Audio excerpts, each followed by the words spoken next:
It's called a clean energy, but nuclear power produces potentially dangerous waste that'll be around long after we're gone.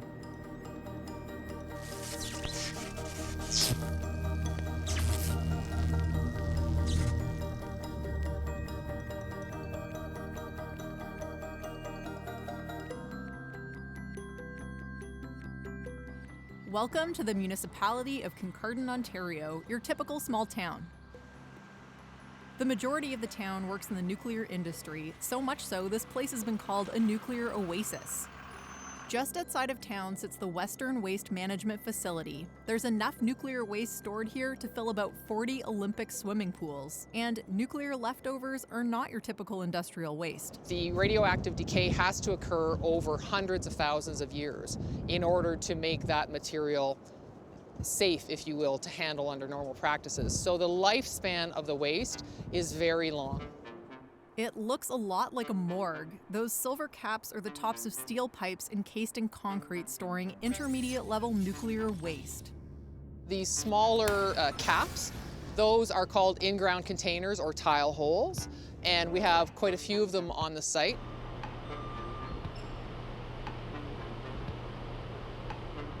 Low-level waste, things like clothes, equipment, and materials that have been exposed to radiation are sorted, bagged, and sent to the incinerator to be turned into ash. Everything is scanned and monitored for radiation levels. Next, they're put into crates and stored above ground. Then there's the high-level waste, the really toxic stuff.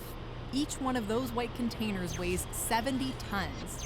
That's 384 fuel bundles each. Just one fuel bundle can power a home for 100 years. I'm Brad Ellsworth. I'm the acting manager at Western Used Fuel Dry Storage Facility. There's no harm in touching them. We're standing beside them as we speak. There's very low dose coming off them and a lot of fuel stored inside them. They do give off heat, but fine to touch. This room doesn't even need to be heated in the winter. Each dry storage container, or DSC, has to be closely monitored because nuclear waste is not 100% predictable. Every fuel bundle is a little different that comes out, so every DSC we can fingerprint to make sure there's different a gamma spec on them. We also are looking at weld profiles, which are all unique. One way to make sure that no one is tampering with the DSCs. It's like being in a top-secret lab or lair, sterile and bright. There are over 1,000 containers in this room. Each DSC will last about 50 years. In terms of long-term storage, this is interim, as I mentioned. Long-term storage is where the Waste Management Organization is looking at that and what we do with the final disposal of these. Kept at the surface, waste is vulnerable to weather and the environment, and this is only meant to be temporary. A proposal has been made to permanently bury the low and intermediate level waste here, underground, in a deep geological repository. The DGR will be 680 meters below ground, drilling into multiple layers of rock shale and limestone. That is deeper than the CN Tower or the Empire State Building and Eiffel Tower combined. There will be dozens of rooms housing thousands of containers of low and intermediate level waste, with an intricate network of tunnels and elevator shafts. It'll be the size of several football fields and the first of its kind in Canada. But is it the right choice for handling nuclear remains? We need a deep geologic repository because that is the permanent solution for the disposal of this waste.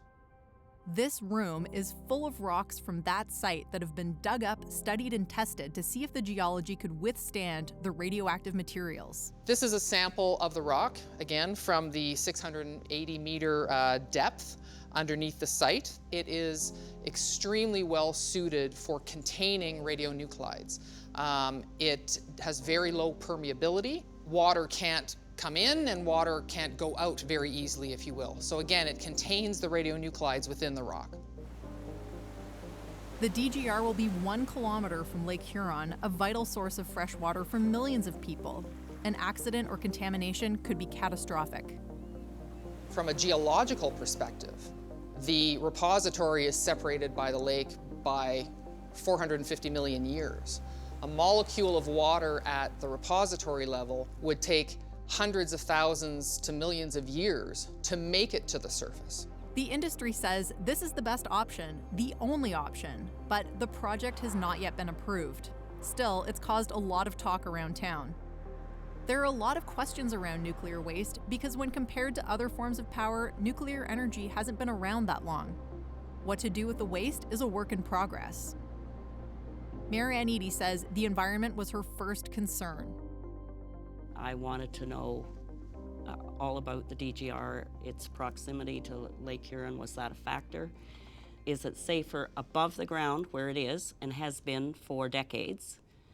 Or can they enhance the safety even more by putting it 650 meters below the ground? And so that's what the scientists have studied. They have determined, yes, they could enhance the safety even more.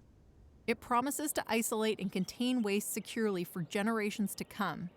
But the DGR will cost over $2 billion, and a federal environmental assessment is still underway. The day I stepped on this land before we bought it, the feeling that surged through me is, this is where I want to die.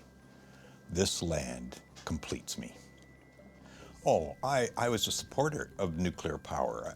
I thought it's the savior of the nation. We don't need to be burning oil and gas and everything else to create electricity. Nuclear power, I mean, it's impressive. Eugene built this place with his wife, Anne. They now run a wool shop out of their farm and think the DGR is simply not necessary. I like not so much to be against the DGR, but to be for reason. When it costs $648 million to keep the waste on the surface, and $2.65 billion to put it underground, and they say it is perfectly safe. What we're doing on the surface right now is safe. It's safe for the long term. What's the real story behind this? For the long term, Anne and Eugene installed solar panels in 2010 as a way to contribute to the future of renewable energy. So I designed our house originally as a passive solar house. I think solar energy is the way we need to go for the future. That's not to say it's pure without problems. There are problems, but they're not as severe as most other forms of energy.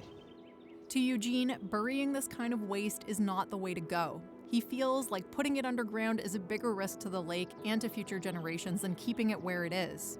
We have had an exquisite life here and continue to have an exquisite life. On the other hand, we don't need to live irresponsibly.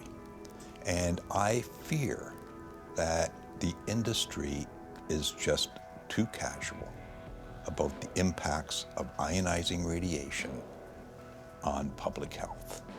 The truth is, everything we consume, including power, produces waste, wherever it comes from. And whether it's hidden deep underground or kept in plain sight, nuclear waste isn't going away anytime soon. It's the legacy of going nuclear.